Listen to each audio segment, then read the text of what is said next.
우리 기존 우리가 이 내용을 한번 다룬 부분도 있습니다만은, 자, 다룬 부분 혹시 들어보셨으면은 여기서는 조금 요약되는 부분 정도로 말씀을 하고 넘어가고자 합니다.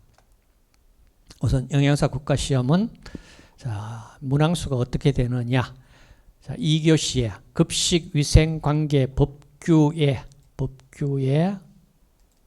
60문항 중에 자, 급식관리가 약 한 36, 7문항이 출제됐고, 식품위생이 14문항, 그 다음 식품영양관계 법규가 9에서 10문항 출제되었습니다. 거의 매년 비슷합니다. 그렇기 때문에 자, 식품위생 14문항, 여기에 점수 확보가 쉬울까? 이 관계 법규 8, 9, 10문항에서 점수 확보가 쉬울까? 위생에서 쉬우면 위생에서 확보하시고. 자, 급식관리 분야 보십시오. 아까 36, 7문항인데 여기도 자, 이렇게 개요 부분에 자, 이런 정도 출제. 식단관리, 구매관리, 생산 자극관리, 위생안전관리, 시설 설비관리, 원가 정보관리, 인적 자원관리 꽤 많죠. 6, 7, 마케팅. 자, 이 내용이 만만치가 않습니다. 사실은요. 점수 확보, 물론 뭐 영양생화학 이런 쪽보다는 점수 확보하기는 쉽습니다. 확보하시고, 그 다음 식품위생에 보십시오. 자, 이 영역에서 식중독 당연히 가장 많이 출제가 됐고, 식품위생에서 한 14문항, 그 다음 식품관계법규, 식품위생법에서 거의 매년 5문항씩 출제됐습니다. 그 다음 학교급식법, 기타관계법 해서 자, 이렇게 출제되었다. 그러면 어느 영역에서 뭘 어떻게 좀 우리가 점수 확보를 하면 좋을까?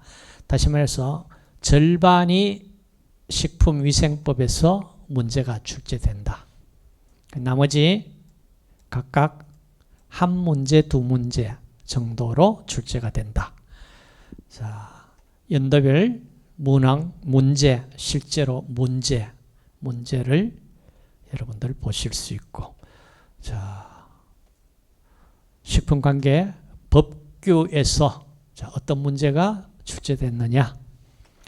총칙에서 한 문제 정도, 식품 기준 규격 한두 문제, 그 다음 영양사와 뭐 종업원들이, 종사원이 준수해야 되는 영업에 관계된 부분, 그 다음에 조리사 관계된 부분, 자, 이런 정도의 문제가 출제되었다. 그리고 기존 문제를 예를 들었습니다. 오늘 수시시험에서도 기존 출제되는 문제를 제가 그대로 가지고 왔습니다. 그 다음 학교급식법 한 문항, 국민건강정진법 한 문항, 국민영양관리법 한 문항, 농수산물 원산지 표시에 관한 법률 한 문항. 자, 이런 형태로 출제가 됐습니다. 자, 그러시면은 우리가 식품위생법을 집중적으로 살펴봐야 되겠고, 나머지 법률들도 한 문항 정도는 출제가 됐다. 자, 법체계를 한번 봅시다. 자, 법체계는요, 자, 여러분 교재가 없더라도, 자, 교재뿐만 아니라도, 자, 법제처에서 관리하는 국가법령정보센터가 있습니다.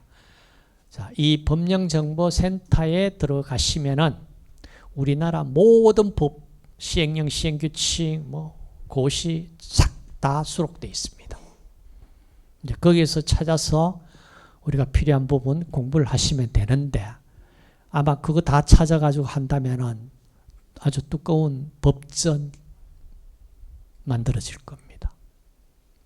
그걸 우리가 다 볼 수 있는 것도 아니니까 좀 요약된 부분이 교재다 이렇게 생각하시면 좋겠어요. 자, 법이 어떻게 만들어졌냐? 자, 법 체계를 한번 보신다면은 가장 기본 법은 헌법입니다. 자, 헌법이 뭐냐 하면은 국가의 통치 체계의 기본적 조건, 그다음 국민의 기본적 권리 의무를 규정한 법입니다.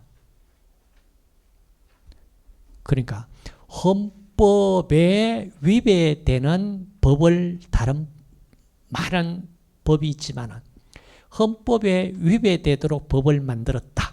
그러면 그 법은 효력이 없다 이 말입니다. 무효화됩니다. 그래서 가장 기본적인 헌법을 우리는 정말로 한 번도 읽어본 적이 없으신 분들이 대부분일 겁니다. 헌법 한번 읽어보도록 제가 여러분들에게 과제를 내든지 뭐 하겠습니다. 그 다음 우리 식품에 관해서 법을 식품위생법이 있습니다. 자, 이게 법률입니다. 그러면 헌법 누구가 만듭니까? 법은 누구가 만듭니까? 재정권은 누가 갖고 있습니까? 예, 국회의원들이 법을 만듭니다. 헌법도 재헌 헌법 우리 제일 처음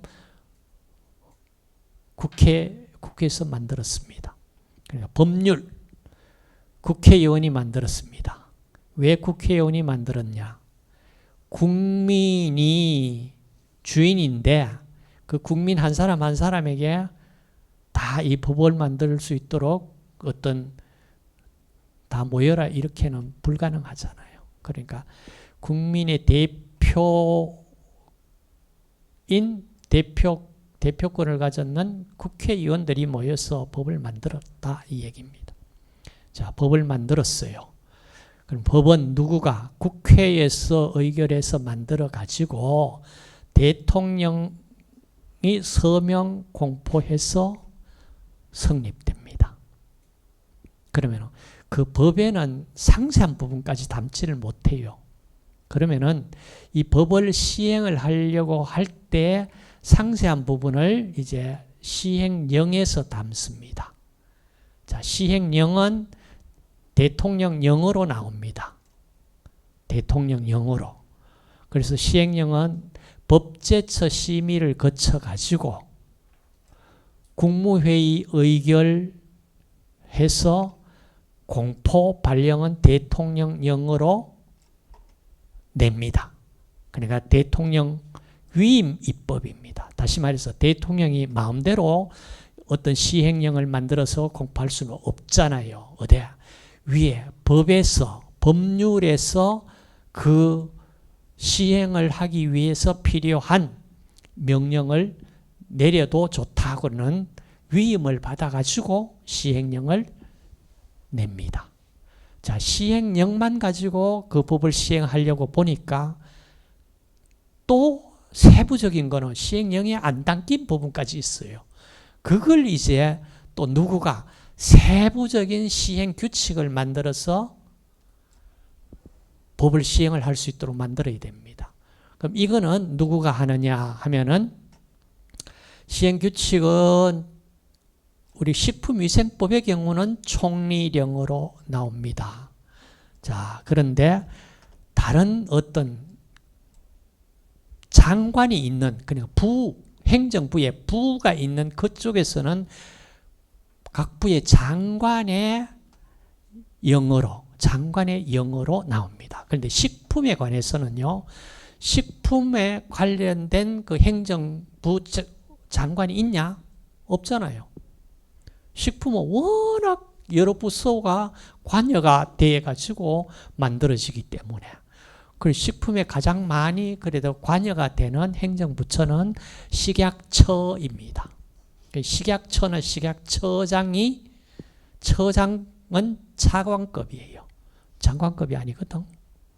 그러니까 처장의 영어로 낼 수가 없어요. 그러니까 이건 누가 맡아 해줘야 되나? 국무총리, 총리령으로 나온다 이 말입니다. 자, 그리고 나서 이제 시행규칙에도 담지 못하고 세부적인 뭘 필요로 하는 그런 부분에는 시행세칙이라고 해서 일반적으로 고시 이렇게 이름을 붙여서 나옵니다. 자, 이렇게 법이 만들어지더라도 이 법을 집행을 하기 위해서 시행하기 위해 가지고는 이렇게 많은 시행령, 시행규칙, 고시까지 있어야만 법이 사실은 옳게 집행이 된다 이 얘기입니다. 그런데 문제는 어때요? 법이 많으면 많을수록 좋은 겁니까? 나쁜 겁니까? 안 좋은 거지. 법이 없이 살 수 있으면 참 좋은데 그게 안 되니까 법을 만들잖아. 자, 그러면은 법의 효력에 대해 가지고 잠깐 살펴보고 갑시다. 자, 시행규칙 여기에 발령 국무총리령으로 한다 했고, 자, 당의 행정기관의 제정과 법제처 심의를 거쳐 가지고 시행된다. 자, 법은 언제 어떤 때 효력을 발휘하느냐? 되게 보면은 특별한 규정이 없다고 그러면은요, 이게 20일 경과하면은 법이 효력을 발휘합니다. 그런데 언제부터 시행하겠다고 하는 그 때를 딱 기록을 해두면은 유예 기간이 뭐 1년 후에 아니면 6개월 후에 뭐 시행한다. 자, 이렇게 때를 효력이 발휘되는 때를 기록을 해둡니다. 그 기록이 없다면은 20일 경과하면은 법이 효력 발휘된다. 그다음 사람에 대해서는 이 법을 적용을 받아야 될 사람은 어떤 사람입니까? 예로서 공무원법입니다. 이거는 누구에게? 공무원들에게만 해당되잖아. 그렇죠? 그러면 공무원 아닌 사람은 공무원법에 저촉 그거 법을 적용을 하면 안 돼요. 그 다음 그런데 문제는 사람은 사람인데 어때요? 우리나라에 와 있는 외국인에게도 적용이 될까 안 될까? 우리나라 법이 안 되면은 그거 와서 뭐 무슨 죄를 저질러도 치외 법권 갖고 있는 거 아니잖아. 그러니까 사람에 대한 효력도 여기 보시면은 외국인이든 내국이든 상관없어요. 없는데 문제는 외국에 우리가 정권 대사라든지 외교관 있죠. 그런 사람들에게는 적용이 안 될 수 있습니다. 왜냐하면 그분들이 치외 법권을 가지고 있는 분들이 있다면 그분에게는 해당이 안 됩니다. 그 다음 장소에 대해 가지고도 효력이 발휘되냐 안 되냐. 자, 국적 여하를 불문하고 그 우리나라에 있다면은 다 적용을 받아야 됩니다. 단서 조항이 있겠지. 그렇죠? 있잖아. 자, 그래서 전체적으로 봤을 때는 이와 같이 법의 효력을 미치는 부분이 이 법 효력 미치는 이 부분은 때, 사람, 장소 이런 것들은 다 어디에 헌법 쪽에 들어가서 보시면은 그게 좀 이해가 더 쉽습니다. 자, 그다음 법률 용어 몇 가지 보고 갑시다. 자, 조, 항, 호, 목 이렇게 이름을 부를게요. 조, 항, 호, 목 보시면은 법의 제1조, 제1항, 뭐 제1호, 가, 목, 나, 목, 다, 목 이렇게 이름이 정해집니다. 지금 보시면은 자, 법의 제1조 대개 모든 법의 1조의 목적, 이 법 왜 만들었느냐 목적이 나옵니다. 자, 식품위생법 목적 갖고 왔습니다. 한번 봅시다. 자, 이 법은 식품으로 인해서 생기는 위생상의 위해를 방지하고 식품 영양의 질적 향상을 도모해서 도모하며 식품에 관한 올바른 정보를 제공함으로써 국민 건강보호와 정진에 이바지함을 목적으로 한다. 이렇게. 이제 앞으로 여러분 법 보시면 1조 목적 꼭 천천히 한번 읽어서 한번 의미를 되씹어 주세요. 그 다음 2조 정의 마찬가지입니다. 자, 이 법에서 사용하는 용어의 뜻은 다음과 같다. 그러니까 이 법을 적용하는데 정의되지 않는 부분은 법을 적용을 할 수가 없습니다. 그래서 1조, 2조는 정말로 다 한번 곱씹어 가면서 기억을 좀 해주시면은 대개 여기서 문제가 출제가 됐습니다. 많은 부분이. 그 다음 3조에 이제 보시면은 여기에 제3조 조 나왔고 그 다음 이게 제1항입니다. 원문자 그러니까 원 속에 1, 2, 3, 4 들어가 있는 자 이걸 뭐라고 원숫자 그럽니까? 뭐라고 우리가 이렇게 부르지? 1 이렇게 원 안에 1 원 안에 2, 3. 자, 이게 바로 제1항, 제2항, 제3항 이 얘기입니다. 그리고 나서 그 다음 1호, 2호, 3호 이렇게 나가고 그 다음 가, 목, 나, 목 이렇게 가나, 다라 이런 식으로 나간다. 조항호, 목. 자, 그 다음 생활법령정보센터가 있습니다. 자, 생활법령정보센터에 들어가서 보시면은요, 예를 들어서 취업 창업이라든지 모든 생활 관련된 법을 아주 잘 정리를 해뒀습니다. 자, 여기에 들어가서 필요한 부분 활용하시면 아주 좋습니다.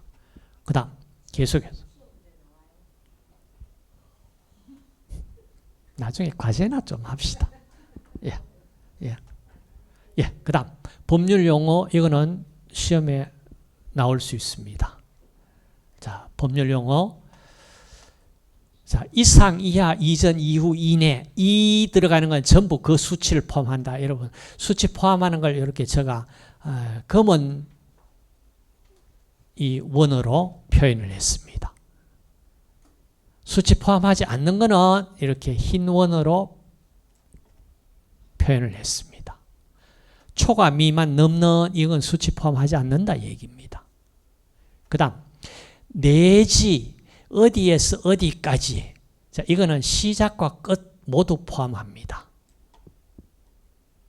내지 그 다음 각호의 혹은 또는 각호의 일 이런 용어가 나올 거예요.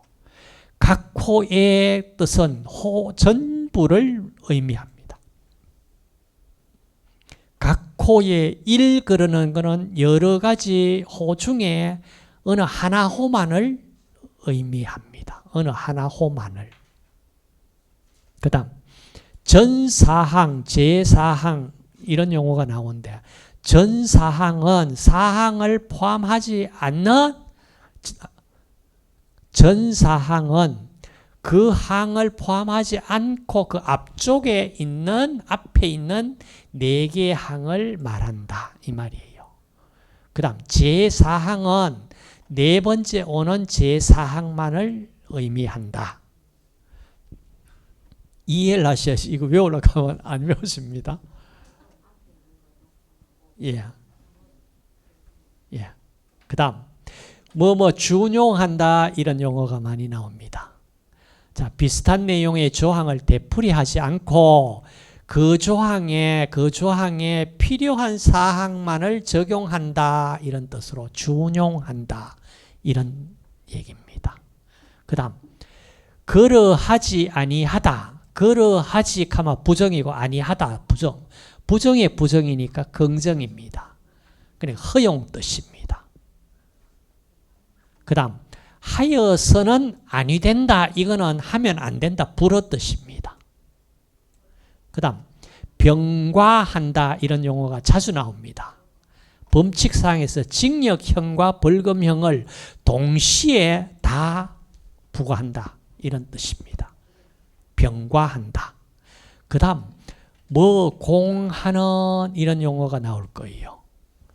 쓰이는 사용되는 뜻입니다. 자, 이 법에 이거 공하는 이 용어가 거의 찾아보기 힘들어요. 그래 어디 있는지 내가 찾아보니까 토지구획정리사업법 제2조 1항에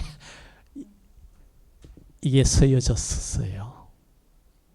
이따 토지구획정리사업법 제2조 1항 한번 열어봅시다. 그 다음 가름할 수 있다 이런 용어가 있어요. 이거는 대신할 수 있다 뜻입니다. 가름한다, 가름한다, 대신한다 그 뜻입니다. 자, 우리 전공 관련해서 이제 시험 문제 나올 수 있는 법들은 여기에 제가 망라를 해가지고 제정 언제 만들어졌고 언제 시행됐는지를 담았습니다. 자, 보시면은 가장 1954년 2월에 제정된 것이 전염병 예방법입니다. 시행은 57년 2월 3년 동안 유예 기간을 두고 시행을 했습니다. 그런데 지금은 전염병이라는 용어가 없지요. 뭡니까? 감염병 예방 및 관리에 관한 법률로 지금은 명칭이 바뀌었습니다. 그러면 전염병하고 감염병하고 무슨 차이가 있습니까? 똑같아요? 다르죠? 같으면은 그냥 전염병 쓰지 왜 감염병으로 바꿨을까? 왜 어떤 차이가 있는지를 본인이 설명을 좀 해보세요. 다음. 자, 식품위생법. 식품위생법. 1962년.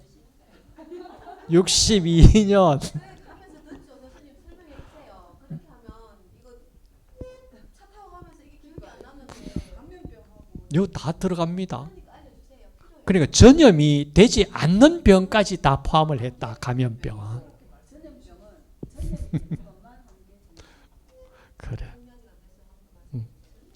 아니 우리가 병은 많은데 남에게 전파시킬 수 있는 병이 있잖아. 그렇지. 그렇지. 감염은 전염 안 되는 병들도 다 포함이다 이 말이야. 그렇지. 아니지. 더 포괄적인 감염병이지. 자, 그러면 코로나 사태로 우리가 애를 많이 참 우리가 한 2, 3년 애 많이 먹었어요. 이 감염병 예방관리에 우리가 코로나 어떤 한 분이 감염됐다. 우리 학급 전체가 완전 움직이지 못했죠. 그게 감염병 몇 급이었습니까? 코로나가. 그 당시 2급이었습니다. 지금은 이제 4급 독감과 같은 등급으로 내려갔습니다. 자, 식품위생법 1962년에 만들어졌습니다. 이 62년은 우리 학과, 우리 학교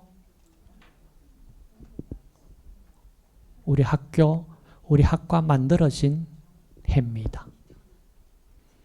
자, 식품위생법에 자, 이게 가장 중요하다. 그 다음 나오는 것이 자, 학교급식법 1981년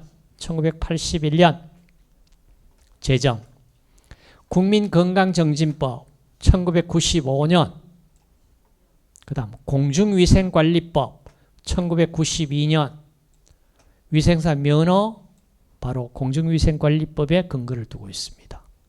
먹는물관리법 1995년, 건강기능성 식품법 2002년, 식품산업진흥법 2007, 식품안전기본법 2008년, 국민영양관리법 2010년. 자, 영양사 면허가 국민영양관리법에 근거를 두고 있습니다. 그럼 그전에는 영양사 면허가 어디에 있었습니까? 국민영양관리법 만들어지기 전에는 식품위생법이 있었습니다. 그래서 국민영양관리법이 2010년에 제정되면서 영양사 면허가 이쪽으로 들어왔고, 조리사 면허는 식품위생법에 그대로 남아있고, 그 다음 농수산물 원산지 표시법 2010년 국민영양관리법과 같은 해 제정됐습니다. 그 다음 식품의약품 분야 시험검사에 관한 법률 2013, 수입식품 안전관리 특별법, 여기 특별 들어가면은 모든 법보다 우선권을 가진 법이다. 그 다음 식품 등의 표시 광고에 관한 법률 2018년입니다. 자, 이것들이 거의 대부분 우리 전공과 관련된 법률들입니다.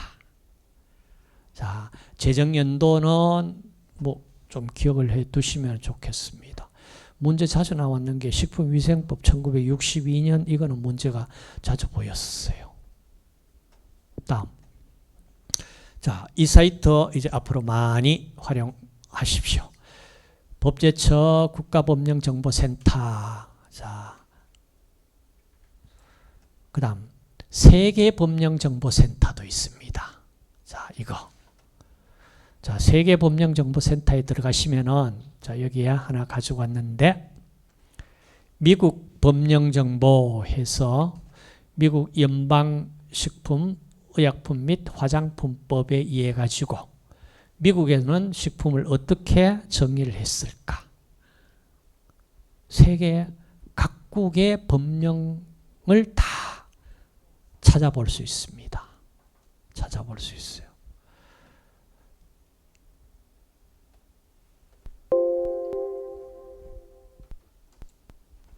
자, 이것으로 일단 오리엔테이션은 됐고 조금 쉬었다 합시다.